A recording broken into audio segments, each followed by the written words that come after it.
right, so let's just get started. Thank you all for joining us for this session, the 10-minute marketing plan.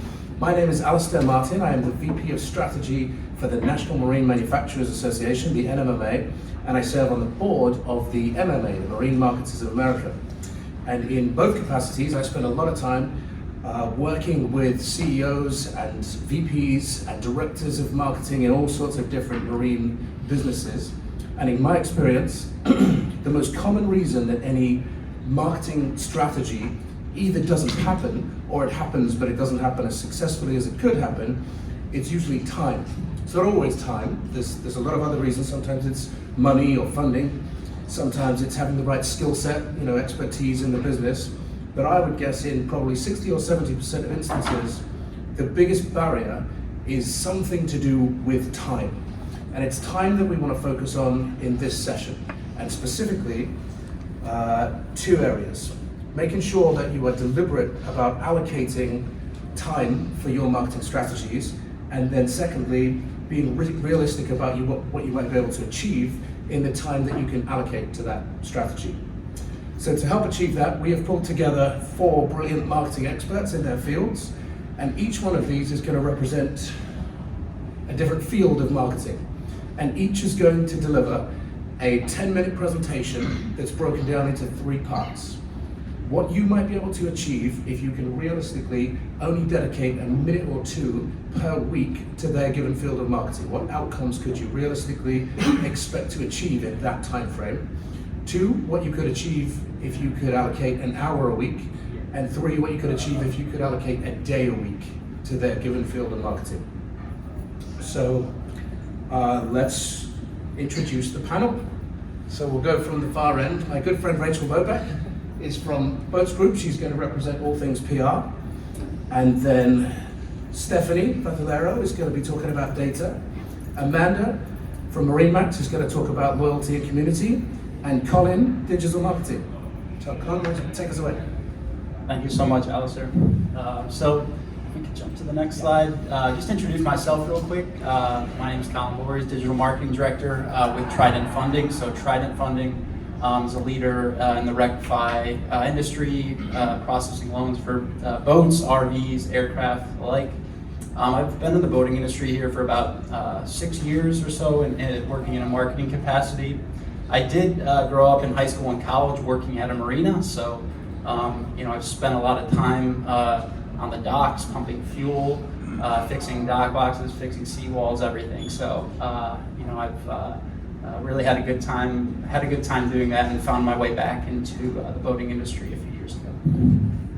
So with that, as Alistair mentioned, I'm going to begin obviously talking about digital marketing here. I want to start with some pointers that you can take home with you. If you have 1 minute a day, 1 minute a day would be great, 1 minute a week also. But I want to talk about two platforms if we're focusing on 1 minute. The first being Google Analytics, and the second being Google Business. So with that, let's jump right into it. So the first platform we're going to talk about is Google Analytics. If you want to do any kind of digital marketing, the key is to start tracking.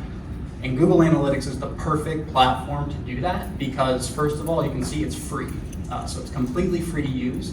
It's actually pretty easy to use and understand overall. I've actually linked a few free resources here on this slide. So some beginner resources offered by Google themselves, and then some intermediate free resources as well. So feel free to take a picture, or catch me after the panel. I can share these with you. But I think that there are plenty of resources out there to minimize your learning curve, and we'll talk about some of the reasons that you should use tracking in the coming slides.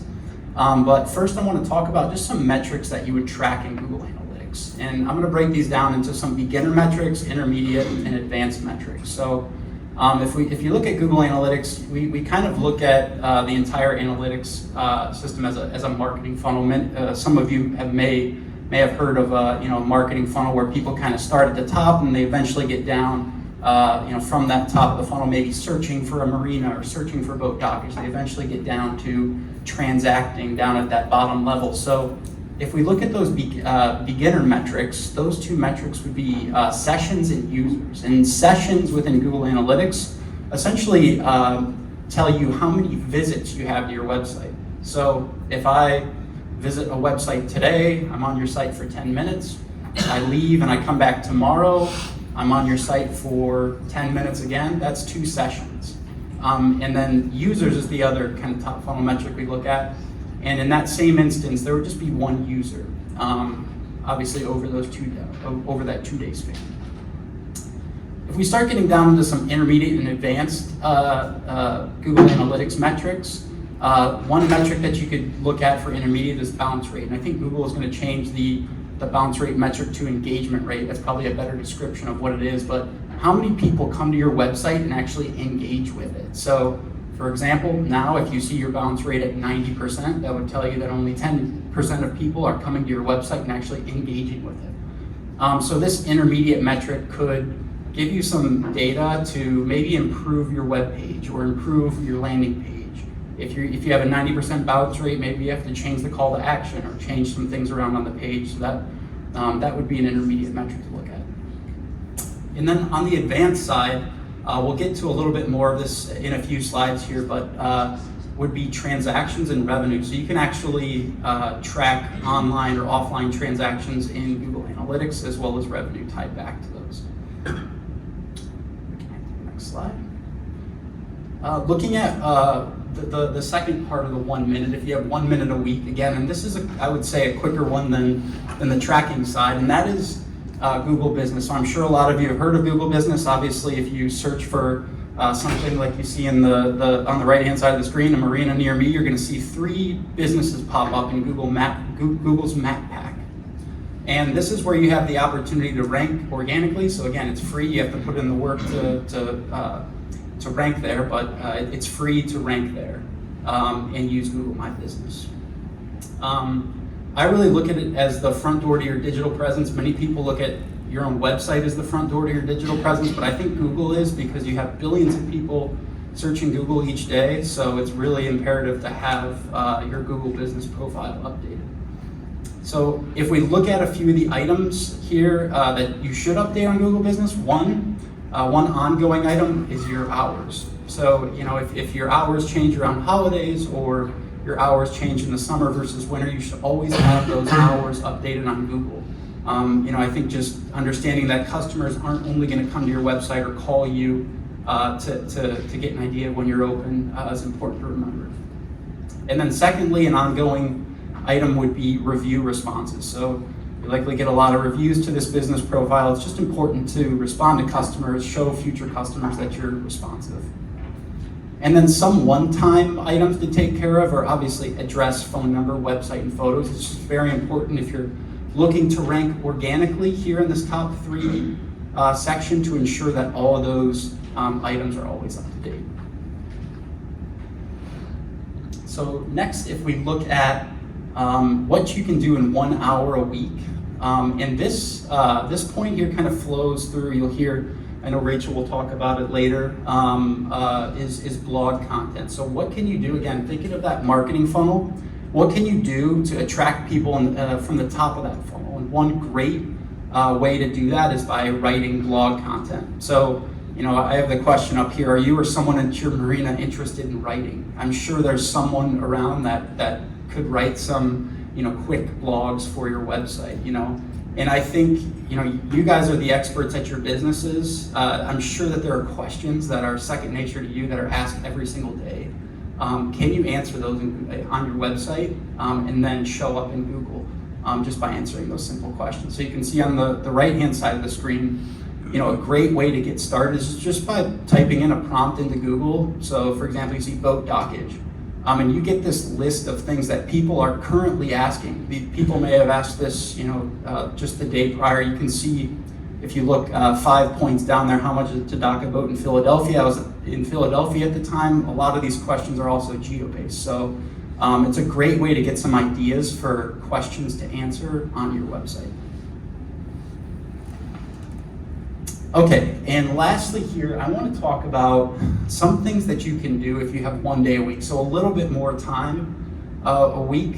in a week, some things that you can do, and I want to start with Google Ads. So want to ask the audience a quick question. What digital marketing item that we spoke about today, that I've spoke about in the previous slides, do you think is most important for you to begin running ads and spending on ads? What's the most important digital marketing thing you need if you're going to run ads? Anyone? Google Business, all of the Google Business. Pretty much, yeah. Tracking is number one. If you're going to pay if you're going to put $1,000, $10 a day, $1 a day into Google Ads, you need to be able to track. So, having that Google Analytics implemented is super important if you want to run Google Ads. So here you can see, if a business wants to go from spending $1 a day to $30 a day to $1,000 a month, you have to have that tracking in place, and it's actually possible through Google Analytics to spend a certain dollar amount a month and then see the revenue that comes back through those dollars. I think it's something we look at it as incremental business. In all of our businesses that we run, we see it as business that we wouldn't have gotten before. So yes, you may be spending $1,000 a month, but if you can earn a few $1,000s of revenue from that spend, it's great for business. So just a quick summary on the digital marketing side. First, develop a baseline, get tracking. Google Analytics is the best place to start. Next, use that employee expertise to start bringing in new customers through written content. And then finally, once that tracking is in place, you can start advertising. So that's it for digital marketing. Thank you. Brilliant. Thanks, guys. Yeah, I think we got away from that. So I should say as well, one of the really good things about having a small group like this instead of a room of 250 people is that you should feel entitled to ask specific questions about your business. So I think what we'll do is we'll do all 4 sessions, and then we'll open the floor to questions about any one of the the sessions in the fields of expertise. So make notes, be ready to ask questions as we get to the end. Let's pass it over to Amanda. Thank you so much. So I'm Amanda Ward. I'm the Director of Marketing with Marina. I've been with the company for about 12 years. Thank you. In various marketing roles, and excited to talk to you today about building loyalty through community. So to get started, I wanted to kind of just break down that statement, because that can mean a lot of different things to different people. So starting with community, you may think of it as your online forums, social media, in person, what same mission or values do you share with people? Maybe it's the people you live near. So right, it can be a lot of different things. Today we're going to touch on different aspects of community and how you build that. Additionally, when you think about loyalty, I wanted to just touch on why does it matter? Loyal customers will help drive your business. If you have customers who have had a great experience and are loyal, they're going to stay with you even as rates may increase, even as you may go through challenges yourself. They'll also be more likely to recommend your Marina to their own friends, who then are more willing to spend a little bit more for a better experience, more willing to wait on the wait list a little bit longer because they've heard how wonderful you are, and just really are looking for that great experience. So loyalty is a huge component of that, and why we want to look at how we drive community for it. So what we'll get into today is how do you drive loyalty? Customer experience. What are you doing that goes above and beyond for your customers? What makes you better than everyone else, and how do you show that and make sure that your customers are aware of it? Don't treat them like strangers. Give them a stellar experience, and make sure that they understand that you, as a company, as a Marina, have values that align with theirs. So those are some core things we're going to think about today as we get into 1 minute, 1 hour, and 1 day. So let's kick it off with 1 minute. If you have 1 minute, some very quick things you can do on the digital side that relate back to what some of Colin shared as well. Social media. I think that's one of the first things that comes to mind for a lot of us when we think about community. So with our industry, we know Facebook and Instagram are very key places that people are. You're welcome to dive into TikTok, Twitter, LinkedIn, other places, but if you're going to start somewhere, I definitely recommend Facebook and Instagram being core places to really connect and get with your community and build that base. Thinking about different things that you should be focusing on posting. We don't want to just go and post about sale related items or get a slip, right? But how do you build that community for your Marina? So talk about your team members. Why are they so great? What things have they done that go above and beyond? That helps your customers continue to build that rapport and help them to identify and know them. I don't know about you guys, but you may go to your Marina and you know who helps you every time you're there, but you forget their name because you don't interact with that so often. So that helps them to continue to build that piece of it. Sharing updates about your marina. What's happening? Make them feel like they're in the know, that they don't show up and they're like, huh, something's changed, or oh wait, we're redoing docks here. You can share what's happening. Not only are you sharing your wins, but again, you're keeping them feeling like part of your community because they know what's happening. Reminders of your services. That's a great way to add value and share that exceptional experience. You know, if I don't have to stop for ice, I don't have to worry about where I'm going for fuel. If I don't have to worry about, oh, today I don't feel like washing the boat. Those are things you offer, and you remind your customers, hey, you can do it all here. Again, that makes them realize, okay, this is a one-stop great place for me to have a wonderful day boating. I know I'm gonna have a great experience. They're gonna take care of me, and I'm willing to spend those extra couple dollars or more to stay in this marina, and I'm gonna recommend it to my friends. Additionally, going beyond just what's happening at your marina, what's happening in the local area for boating? Is there a cool event happening out in the water? Is there a species of fish that's currently the running one that everybody's coming in with their hauls? Can you get a picture with your customer saying, hell man, here they come, you know, with their grouper or different things, right? Get people excited to be out on the boat and be excited to be doing it with you. And of course, as you do those types of things, that helps to encourage interaction and participation. So make sure that you are liking, commenting. You don't want it to just be a one-way conversation, right? You want those comments coming back, and you want to acknowledge those as well and make them feel good. I mean, how many of us get excited when we post something about a company that we like and we get a like back or a little comment? Makes us feel good, right? Warm and fuzzies. So if you also have just a little bit more time in that 1 minute after you do your posting on social media, you're liking, you're commenting on everything, going back to what Colin mentioned as well, your online reputation, your Google listing, your Yelp listing, looking at the different places your marina may be listed on, marinas.com, just checking those reviews. That's an important piece. So as you mentioned, you know, you want your hours up to date, your information up to date, but also keeping up with reviews ongoing, because if you are seeing those, you respond to not just the negative, but the positive. Again, acknowledge your customers, then that's gonna get them excited that, again, you're seeing what they're saying and you're commenting on it, you're liking it, they're gonna feel good about it. And encourage them to, you know, write additional reviews. So share with your customers at the marina, maybe through some of these other tactics we're gonna talk about. Hey, don't forget to leave a review for us. That'll show the great reputation and build that loyalty. And as well as when other people see that, when they're considering marinas, and they go, wow, they have not only, you know, 4 or 5 stars, they have all these great comments, they're responding to them, they feel like you're engaged with your customer base. So there are a couple things you can do in 1 minute a day. You can do them from your phone quite often too, so that makes it very handy as you're moving around, because I know not everybody can take the time behind a desk. So 2 items to really focus on. So next we'll go over to 1 hour. So if you have 1 hour, you have a little bit more time. Email marketing, something that, you know, relates again to the digital marketing side. But communication, right? When things go wrong, it normally comes back to communication. So this is another area that you can build loyalty and build that community. Keeping your customers up to date, to proactively reaching out. Don't just reach out when there's a storm coming, when something is not working, but proactively let them know what's happening at your marina. Let them know that you have new services, that you have new docks, that there's new equipment. And of course, thank them. How about birthdays and anniversaries? If you have an anniversary date for when they started your marina, and you can do a nice, simple email thanking them for their continued loyalty, that helps to build that and helps them to feel good. And they're likely gonna go share it with others. Like, man, they recognize I've been with them for 5 years, 1 year, 2 years. So those small touches in the email will definitely help to build upon what you're doing as a business. You can also, you'll hear a little bit more, I think, about this from Stephanie, but take this time to ask them how you can make their boating experience even better. It doesn't need to be complex. It can be, hey, we'd love to hear from you. Just respond back and tell us if there's anything else we can do for you. And of course, as you're thinking through this, looking at the information you have tied into your customer, if you can personalize it, a name, information about their boat, including that in the email, the subject line will make them, again, feel good. It's about making sure that they feel like they're acknowledged, they're seen, they're heard, that as a customer, they're not just a faceless person walking by to get on their boat or wait for the boat. So there's your 1 hour. We'll move over to 1 day where it gets a little bit more fun and in person. And this is where we want to use events to create value and stellar experiences. So really taking advantage of that opportunity to bring people together with other customers and with your team.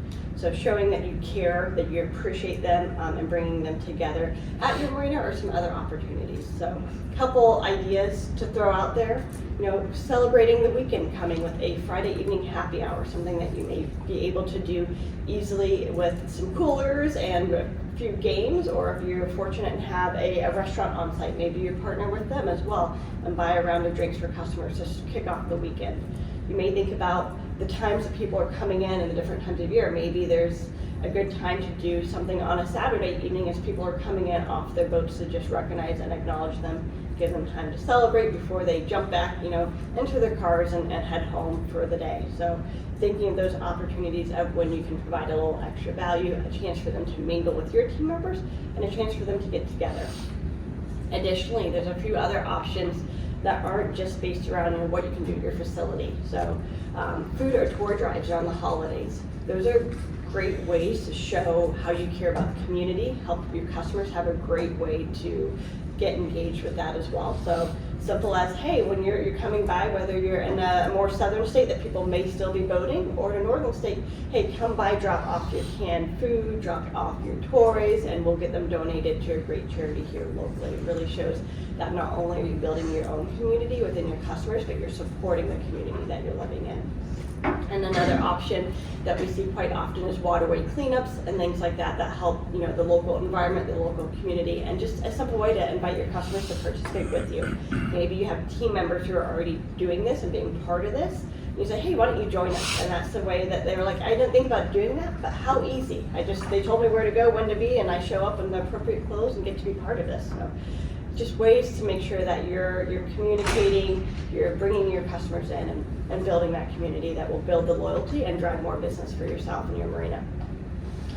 As we wrap up, if you have 1 minute, 1 hour, 1 day, the other last piece of advice I'd have is to do it consistently. You want to build that expectation, you want to be consistent for your customers, don't leave them guessing, and as they see those consistent experiences, whether it's they see you regularly posting on social media, they receive a monthly newsletter with some great information what's happening, they know they can expect a couple times in the summer to have a good event together. If it's consistent, it builds that experience and builds that community, and which will drive your loyalty and drive business. So thank you so much for your time today. Look forward to answering some questions here in a little bit. I'll pass it off.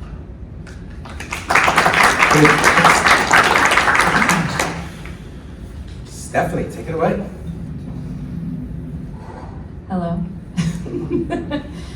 Hi, everyone. If you did not see me in the general session this morning, I'm Stephanie Badalero. I'm the Senior Vice President of Marketing and Communications at the Recreational Boating and Fishing Foundation. And boy, that is a mouthful. I'm excited to be here to contribute to this panel. And I'm going to talk a little bit about using data in your marketing. Real quick about me, I said I've been in the industry 16 years, but I actually grew up in marinas around the water. I grew up in the Florida Keys. My dad was a fishing guide, and I tried to leave it all behind. I moved to the DC area, and it followed me, and I landed back in the industry.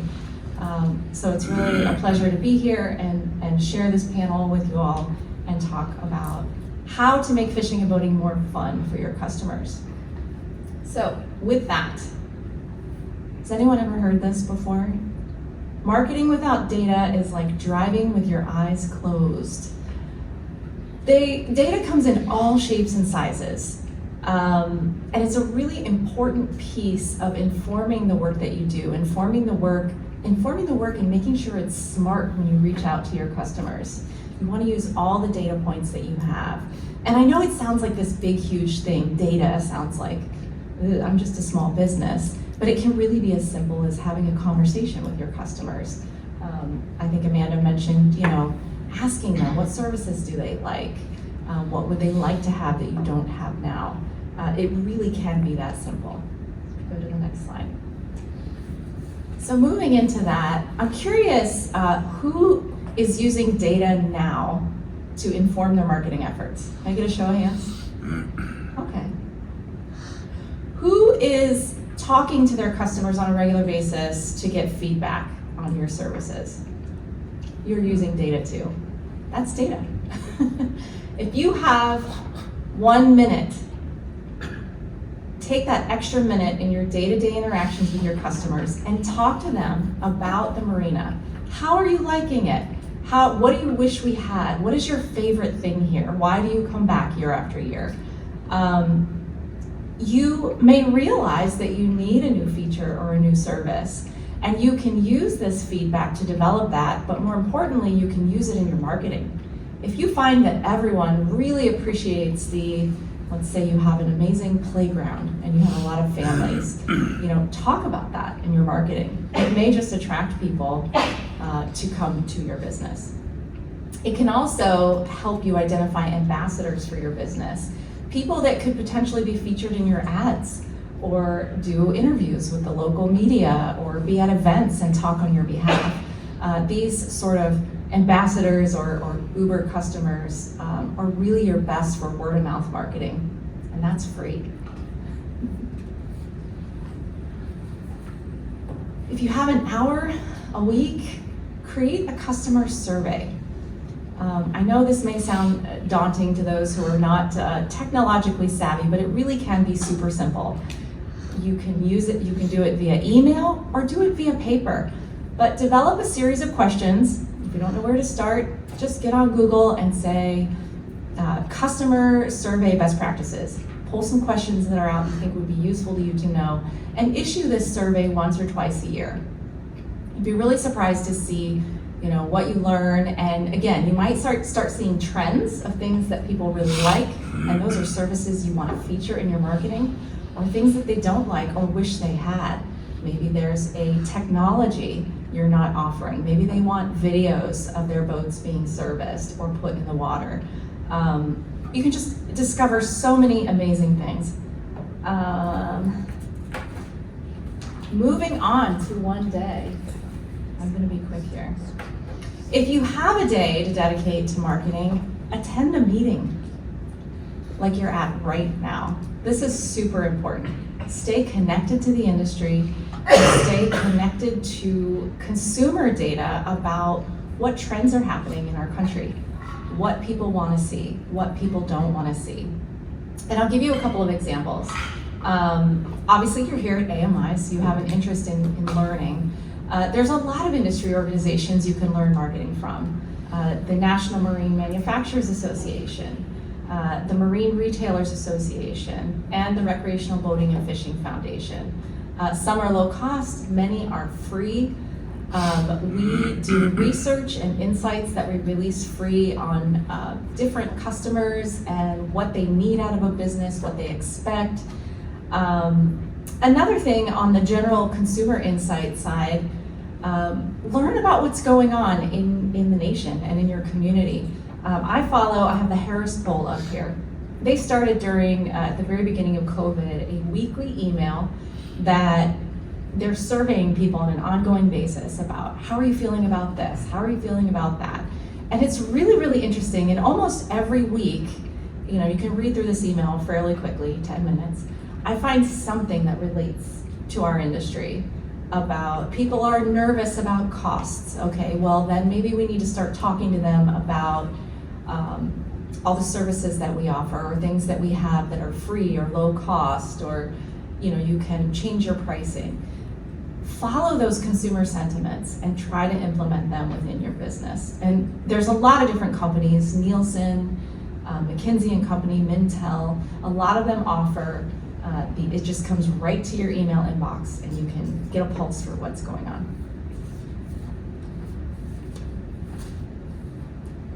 In summary, remember the quote in the beginning? Marketing without data is like driving with your eyes closed. Don't do it.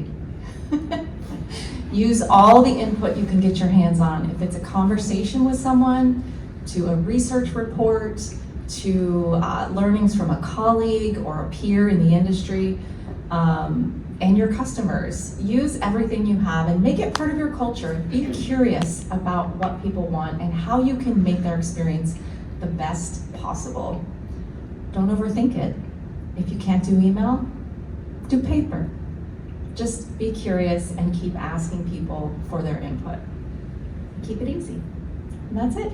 Thank you. All right. right, Rachel, all things PR.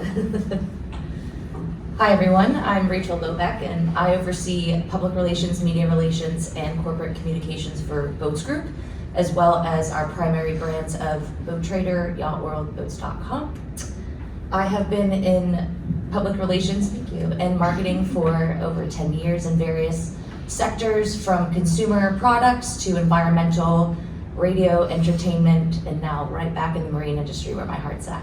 So let's start. All right, so 1 minute a week. So 1 minute a week. If you have a monitoring service for media coverage, I would start right there. If you don't have a paid one, like Cision, Muckrack, there are easy, free, simple services out there like Google Alerts and TalkWalker that you can set up very simply. These alerts come right to your inbox. You can monitor yourself, your brands, your competitors, both very simple, and it's a great tool. Why?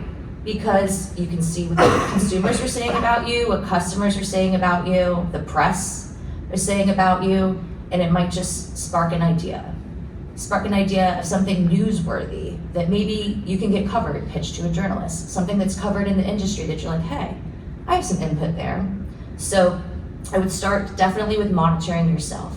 And also, it's a massive time saver. So you're not scouring the internet, you're not searching news stories, they're just coming right to your inbox every day. For 1 hour a week, I have a few options here. I would start with signing up for HARO, which is Help a Reporter Out. It's a free service from Cision, and that comes directly to your inbox as well, helpareporterout.com. It's inquiry-based, and it connects journalists that are seeking sources who have expertise on certain topics. So I have a screenshot there. It breaks out inquiries in different categories. So if you have something that you would like to say about business, finance, lifestyle, travel, anything like that, those inquiries there, you click on them and then you can respond on behalf of the company. So you can get them morning, afternoon, evening, set up those alerts however you see fit and however you can manage them. And then additionally, if you have an hour a week, I know we talked a lot about social, so I won't hit too much on that, but with the basic content, definitely showcasing your marina, your business, your offerings, highlighting employees, and even a tag us campaign. So tag us, we'll share you on Instagram stories, giving them that love that they're putting out there for you. And you can also add that CTA to newsletters, marketing materials, things like that to start gathering that UGC and that user-generated content to then again share out through your channels. And then also touched on blog and newsroom content. So this is very much like killing two birds with one stone when it comes to digital marketing and PR. They collide right here. It's a great way to curate stories worth sharing. If you don't have the resources, you don't have the time to pitch the media, to pitch the press, put it on your blog, put it on your newsroom. It may get picked up, or you pitch it straight from there. But at the end of the day, it's out there and people are seeing the announcements and the great things that you guys are doing. Think of it kind of like there is a shift right now. Think of it like your own media outlet, like own that yourself. So if you can write up a quick blog or a press release about an event that y'all are doing, put it up there. And then, I do have one more for an hour a week. We also touched again on customer feedback, Google reviews. Leverage your customers and their positive experiences. Ask them for that review or a testimonial that you put on your website. Again, add to your marketing material. It's like amplifying that word of mouth and repurposing content, that positive content that somebody else is saying about you. And then the big one day. So local angles. The local media, they're always looking for something. Someone to interview, whatever's going on in the community. It's a really, really great option to see if there's something happening in your area that you can add value to a story that they may be covering, the local press may be covering. I would definitely think about that. And you don't need a database of all these journalist contact information to do it. A lot of the local websites will have reporters' contact information on there, and at the very least, they will have a news desk email address that you can pitch and say, hey, I saw you covered X, Y, and Z last week. I have something really interesting to say about that as well, if you'd like to set up some time to talk. And then another research point for what's going on with journalists, what they're covering, the local news coverage is Twitter. I'm a huge fan of Twitter. Journalists and reporters are all on there. So you could search #journo request, and you're gonna see local, national, international journalists and reporters just reaching out saying, does anybody have any input on this particular topic? And you just might. And then continuing with 1 day a week, environmental initiatives, always a hot topic in the press. Do you have any environmental initiatives that you're doing? Are you working towards sustainability initiatives? Have you put sea-bins at the marina to collect trash and plastic? Have you decided that you're going to cut single-use plastic completely? I think that all of those things round out to a really great newsworthy story. And if the press don't pick it up, guess what? Share it on your social. Share it all over your social, because then maybe they'll see that and want to pick it up because it's great and positive work that you're doing. And then lastly, again, with the event participation within the community, again, this is a great way to capture positive content about what you're doing. If you're participating in local cleanups, even sponsoring like a cause-related event that has your branding everywhere, capture all those moments, put it on social media, reach out to the press and say, hey, this really cool event's happening and we're a part of it. We'd love you to come out, film, if it's broadcast, have someone prepared to speak on behalf of the company. It's a great way to do, spend 1 day a week. So in summary, what's great about PR is it's very cost effective. But there's cost effective ways to amplify your brand and your business through PR. Again, press outreach, announcements on social, blogging, event participation. These small steps, again with consistency, build a positive reputation that's worth its weight in gold. That's what I have for you today for public relations. Thanks, Tracy.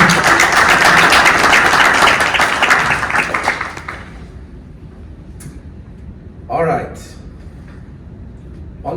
Is this working? Yeah, on to the most important part of our session. So our main purpose in being here is to facilitate the sharing of ideas, and we have a panel of really good experts in their field, and these ideas only represent value if you can apply them to your business.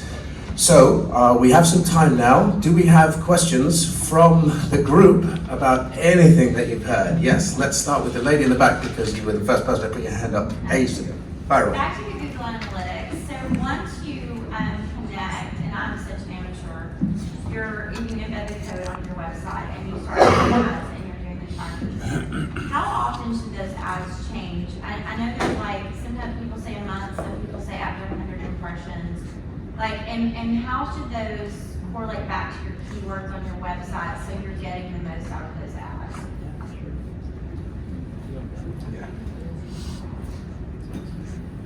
Yeah, thank you for the question. So the ads, it's key to have to ensure that when a consumer sees an ad, for example, on Google Ads, I search for something, I see the 3 ads, that when they click on your ad, whatever is within that ad, in the headline, the description, when they click on it, they land on your website. That should be a seamless flow. So they should see whatever they see in that ad headline should be essentially that call to action should be on your website. You should have everything on that page. And then I think you had a question about the ads changing. Yeah, so like how often should you update your ads? Like right now, we have a campaign running with my website guy, and I have a campaign running for every marina. And it's been running for probably 45 days, and we've gotten thousands of impressions. So should that be changed now to a fresh ad? Yep. So you should be changing this. Well, no, so I think, again, getting back to Google Analytics, you can use some of those metrics to get a better understanding of how the ads are performing. So for example, one thing I would do is go into your Google Analytics and look at the bounce rate for those ads. So you can look at, it's typically in Google Analytics, you look at the channel, which is paid search if it's coming through Google. So look in Google Analytics at the channel, and then look at the bounce rate. See what the bounce rate is. Typically a good bounce rate is anywhere from say 30% to 40%. If you see that up in 70, 80, or 90%, one action you could take is to look at your web page. Look at your ad, then look at your web page, kind of put yourself in the shoes of the consumer, and see, is there anything that you think is missing? Is there something missing that, maybe the call to action button is too far down the page, or maybe that call to action button text needs to be changed. There are always things that you can test to make it better, but I would really stress looking at that entire journey from when the consumer sees the ad to when they land on your website to when they check out.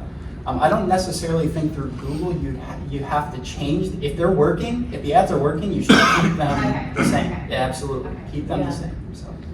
Could I just say a quick word on that too? I'll use this, that's fine. Yeah, I was gonna say, I don't think there's necessarily a time frame you need to stick to. It's about performance, right? I think every ad at some point is gonna reach a saturation point, and you're gonna see the performance just start going down, and that's when you need to pull it. Okay. But if it's performing well, keep it going. Just so we know, can we have the actual definition of a bounce? What is a bounce? Yes, so a bounce is when a user comes to your website and they do not interact with anything and they leave. So I click on an ad, or maybe I click on an organic Google search result, I come to the website, I look around and I said, this isn't what I wanted, and I just leave, I X out of the page. So that would be considered a bounce. Yes, yeah, in the middle. So I don't want to get too into the weeds on this, but when you talk about Google Analytics, I think it's important. For those that don't know about Google's cutoff on July 1st to change from Universal Analytics to GA4, if people don't know about that or don't know how to do that, what resources could you recommend that they go to meet the deadline by July 1st? Absolutely. So I would say first, just get in touch with whoever set up your website. It should just be a code snippet that you can just add, a new code snippet that you could add to your website to get that new GA4 tracking, and then you would have a new, essentially, account within your Google Analytics account that shows up that says GA4. What about setting up the events and all the triggers? And that would be, so if you have a multitude of events, the best thing to do, what I would suggest is setting up a Google document with all of your events that you have. If you have a list of events and triggers, set up 2 columns, one for Universal Analytics, the old Analytics, and one for GA4. And then you can just essentially, once you map them to GA4, you can kind of just check the box. So that's what we're doing within our company. It's the easiest way to go about it. Just kind of get that list and then just make sure that you're copying them over. Yeah. But the setup should be the same. So. If you just spoke German to us, what is the GA4? Yeah. So I guess the question was more for that. What resources do people go to if they don't know about this to learn? Because it's pretty important that you know. Yeah, let's identify the problem first. Yep. So what Google is doing with Google Analytics is, say the last 15 years, Google has used a platform called Universal Analytics, UA they call it, and it's the old Google Analytics setup. Over the last 2 or 3 years, Google has started moving over to this new GA4. It's Google Analytics 4, they call it. I don't know actually why it's called GA4. But what this does is, you may have heard in the last 3 to 5 years, there have been a lot of privacy implementations, especially around Apple devices. It's harder for marketers to run digital marketing. It's harder for you to track what people are doing because Apple says that people don't want to be tracked, essentially. So what Google is doing is they're essentially adjusting to Apple's new tracking parameters that they require and implementing a new analytics system. At the end of the day, it's new, but it's all the same. Most of the data is the same. So if you're using Google Analytics, there will be I would say a ramp up period, a learning curve for GA4. But most of the metrics are going to be the same. If you'll look at session and users, there's some nuance there, but most of the metrics are going to be the same. Again, a little learning curve on some of them, but most of them will be the same. Yes, sir. So several of the panelists mentioned the use of email, and I like email because you can really communicate a well-organized message utilizing that medium in something a little bit larger than 148 characters. Two-part question. Can you recommend good sources for relevant emails? I've bought lots of irrelevant email lists, but for the marine industry, and can they be focused? Can they be proximal to the marina facilities that we operate? And secondly, what can we do utilizing that very useful medium to prevent the email equivalent of a bounce rate? You know, I get 120 to 200 emails a day, and all from entities and organizations and causes that I care about. And I can get through maybe 10 or 15% of them, even though I care about those things. So how do we utilize the medium and not experience, you know, just non-readership or bounce, if you will? Any of you can answer. You're all Yeah. utilizing those channels. Okay. Well, I'm happy to jump in. So in terms of the list and who you're talking to, obviously your customers and those who have submitted their information to you are the first that you want to focus on, because they have opted into your communication. They're the most likely to listen. And that's easy. Mm-hmm. Yep. And then as you look at expanding, I really recommend looking at partnerships and ways to get out in the community and gain that information rather than purchasing lists. Purchasing lists opens you up to a lot of opportunities in terms of how people may basically report you as spam or that I never opted in to receive your information. But if you partner with other businesses in the area, we see that a lot, that we go, hey, I'll partner with, you know, maybe the fishing tackle store nearby, and we'll share our information. That's a great way to be able to bring in people who are interested in boating, who are in a similar interest, and also do it in a way that they're going to be more likely to listen and less likely to report you as spam.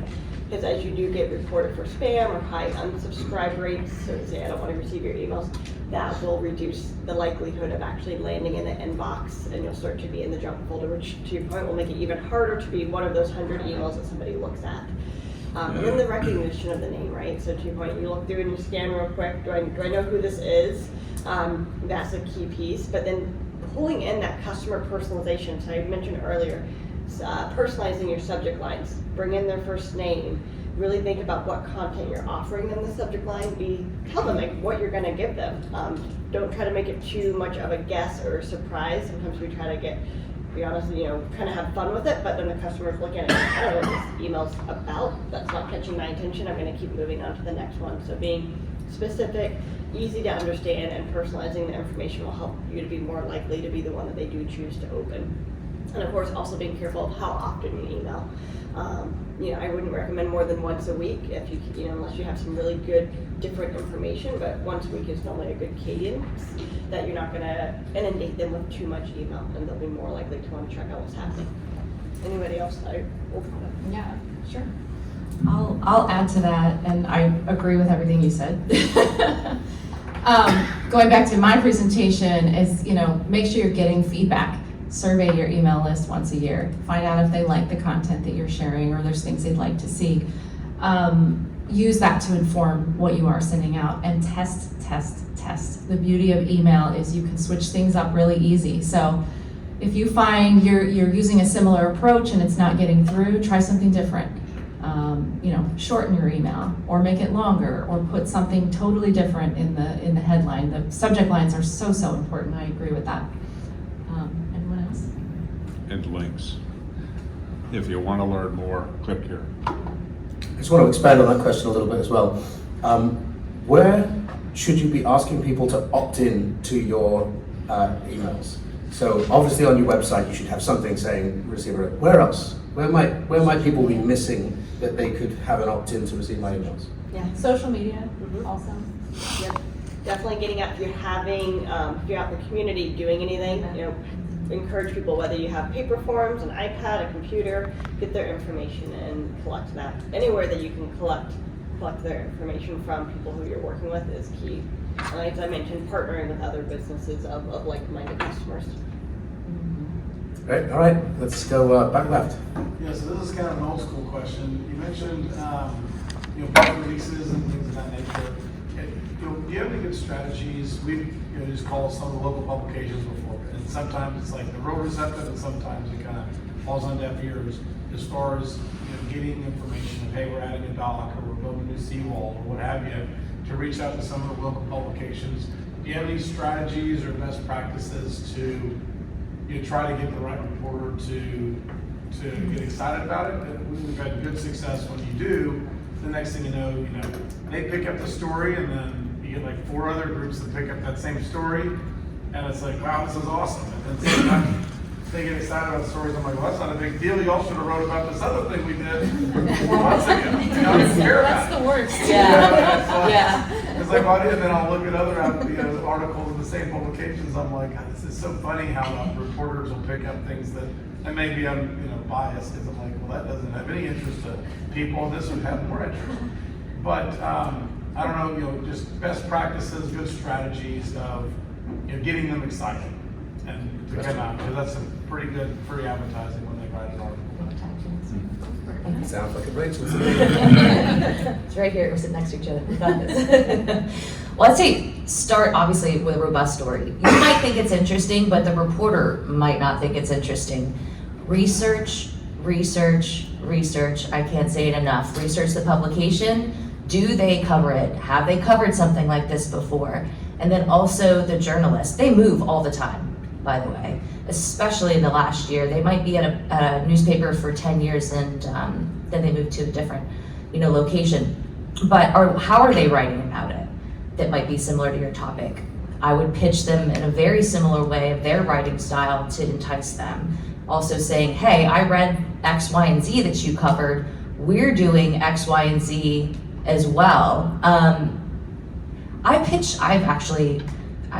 pitched reporters before because they randomly wrote about their favorite band. So I was like, my favorite local band sounds very similar. So I started off the conversation that way. Just find a connection first. They're human beings, they're not here to just receive sales pitches from PR people about stories. So find that human connection, really research them, get to know what they're covering on their beat, and figure out if that is, you can kind of intertwine yourselves within that.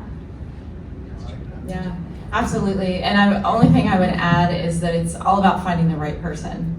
And that could mean, several outreaches to the same news outlet. If you're calling the news desk, those people are getting inundated with so many things, both digitally, phone calls, you name it. Sometimes it's a community reporter, features reporter, business reporter. It's all about finding that right person. All right, we're down to 8 minutes, so we're going into the quick fire round. Lady in the red, right away. So I kind of go back to the email thing. So we know that people that work in Marina are generally like older than like the average population, but the boat buyers are getting younger. So emails are great, but do you see that switching over to like text very soon here? And Yes. like how would you go about sending out general text? If you don't have a subject line, you just send them text. So. Yeah, no, you're right. Texting is a Yeah. great option, and it's a growing option, and texts are open much more frequently than emails because, as we talked about earlier, you're inundated. So it is a good option. You need to find a good platform because just like email, you still need to opt in. They need to have agreed to have received the text, and I think it's even more important to be responsible with the text that you send because it is such a personal space that isn't being overly hit right now, that if you start texting every day with something and it's not valuable, useful information, they're going to quickly say stop because it's very, very quick and easy to do on a text. And also, it's a much shorter message that you're working with, right? So you do have to really think through how you're going to format that. It's very different than email, where you're trying to get somebody to really click through and read more and be more engaged. This is how can I get them, really quick, useful information that's going to get them to want to, find out more, give a call, go to the website, but in very limited characters. So agreed. You have to really think of it like almost like your subject line, that it has to be well thought out, that every word counts, every character counts. Yeah. And I think a really good use case for it is like service updates. you're literally just giving an update. Your boat just went in with the technician. Here's a video of how it's going. They found this issue. You know, when it's just an update and not necessarily like newsletter type content, text is fantastic. Yes, sir. For us that have smaller businesses generating content, how do you put in guardrails for people on the team to be doing that? So you don't send out something and it's got a typo in it, or you don't do something. I mean, this is all great if it goes well, but you could do 2 years, 3 years of this, and all of a sudden you can send out one bad Instagram or something like that, and then like everything away. So for us that don't have a dedicated marketing staff, how do you manage that?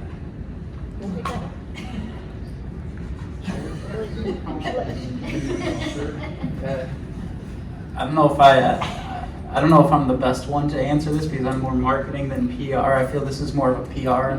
This could be more of a PR fallout.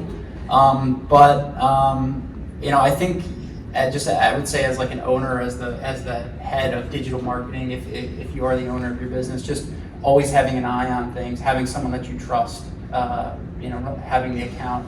Very few, maybe only one other person has the password to everything, so you know if something goes up, who posted it, and you know, obviously having the ability to cut off that access if needed. Obviously, kind of talking more in a reactive way there, but it's definitely tough. So I ran a small business for 11 years as a CEO, and I had exactly the challenge that you're talking about. If you don't give people freedom to do something, then you end up doing nothing. But you've got to create some kind of guardrails around it. There is a little bit of risk reward in there. I remember seeing a post that my team put out and just thinking, oh goodness, why have I let you do that? I think you just need to put structure in place and say to the people who are empowered with the responsibility of putting anything out into the world, spend 2 hours, sit down with someone, create written guidelines. So there is very, very clear structure about what you can and cannot do. And then you've just got to live by it. But there is an element of risk reward. If you don't have a marketing team of 15 people that, you know, that's their specific job, and you are relying on, you know, individuals doing the best they can with the time they've got, you're at some risk. So it's just managing it as best you can. But to be fair too, when you have a team of 15, 30 plus, it's the same thing. So it doesn't matter, it's like the goldfish in the bowl, just however much bigger the bowl gets, then your fish gets bigger. So Alice is right on the money there, that give them a chance to just say, hey, here are the things that you need to stay within parameters and don't do it 15 times a week or whatever it may be. You're gonna see a lot of great success. I just need to report because we have 35 people, we can't use an email half the time. So it just happens, so. And I'll tell you, as an owner too, I think authenticity is sometimes more important than like perfect typos, because in our organization, we've kind of gone back and forth, and at one point, like, oh, we're gonna hire these big fancy marketing companies that do all this professionally, because they've got these great written deals. Well, then what unfortunately happened to us, you know, they start putting all this auto stuff on. We got this crazy snowstorm coming in, and you know, people out of school, and the news is showing wrecks, and people that are getting in accidents, and our marketing team, and they're beautiful, brilliant, and auto post. And I was like, beautiful day on the lake, and there's these people, and we just got hammered. Because it's like, don't you understand that people are dying on the streets with snow? And I'm like, oh my God. So we put it all in-house, and we now run it in-house with maybe less sophisticated marketing people, but people that are close to the business, that give a crap about the business, that, you know, maybe there's a typo, but customers care a lot less about that, and a lot more about, hey, it's authentic, good information, it's relevant, timely, and going on. So we utilize Hootsuite, and so the platform, for the same reasons, the Marina actually schedules the post. So they do the work, the pictures get the post. But if the Marina hasn't passed our certification, they're put in a process where it has to be reviewed and approved before it actually physically gets sent. So you don't have to actually write it, find it, and take a picture. You just have to read it, you can edit it, and then approve it. And I think that heads up a lot of those minor things as well. And then some of ours do a great job and they get certified and just be able to post it. I also think consistency is the big thing, because we brought it in-house, we don't have a big consistency. So that, because I utilized Hootsuite, I was doing all the things to try to help, and it was like a cost that was hitting my P&L that nobody was utilizing. So it's like, I love the idea of certifying people and saying you're in charge of this, but the consistency is the big thing. because a lot of people drop off, and then that like you're saying, ruins the whole thing. I mean, if you don't have consistent posting, it's gonna be a challenge for you to stay a leg up on everybody. Yeah. So I agree. I think having some guardrails, but also authenticity is more important than professionalism in a lot of cases. All right, I think we have to wrap up. Last top tip for the day, Marine Marketers in America that we're all on the board of. Google that, look it up, join the group. It's a really, really good group. We have our Neptune Awards, we have education, we have events going on at all of the major marine events. But I think the most important thing is that we have a community of marketing people who all work together and all share ideas, and there's a lot of value. It's not expensive, it's $55 for an individual membership or $150 for a corporate membership, well worth it. Check it out. And finally, can we have a round of applause for our wonderful panel and our wonderful audience today? Thanks for joining us, everyone. That's a wrap.